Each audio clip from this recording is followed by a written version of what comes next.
मेहनत का फल।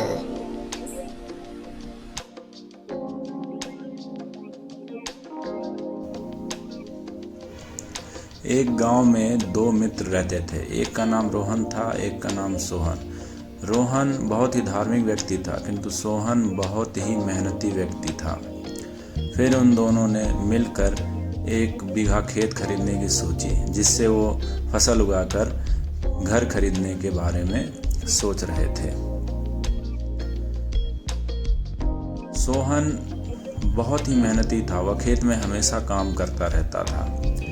लेकिन उधर रोहन दिन भर पूजा पाठ में लगा रहता था और भगवान से प्रार्थना करता रहता था। समय बीतता गया, उनकी फसल बहुत अच्छी हुई, जिसे वो काट कर सोहन मंडी लेकर गया और बेचकर आया। घर आकर सोहन ने कहा,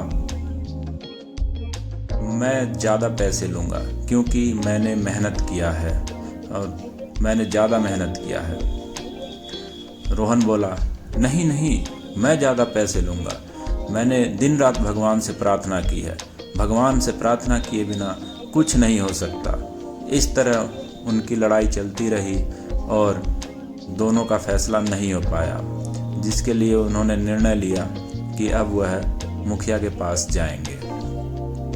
दोनों मुखिया के पास पहुंचे और अपनी बातें बताई। मुखिया काफ़ी देर सोचता रहा, उसके बाद उसने कहा,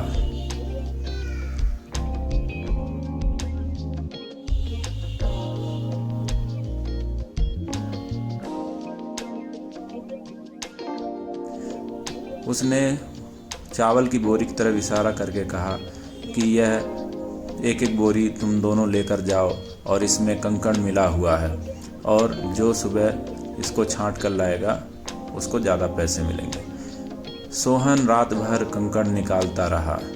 उधर रोहन भगवान के सामने चावल की बोरी रखकर रात भर प्रार्थना करता रहा, जिससे कि चावल और कंकड़ अलग हो जाएं।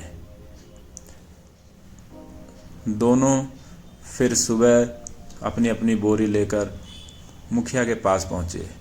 सोहन की बोरी का चावल देखकर मुखिया बहुत ही खुश हुआ, क्योंकि उसने सारे कंकड़ निकाल दिए थे। लेकिन जब रोहन की बारी आई तो मुखिया ने देखा कि उसकी बोरी में कंकड़ वैसे के वैसे थे।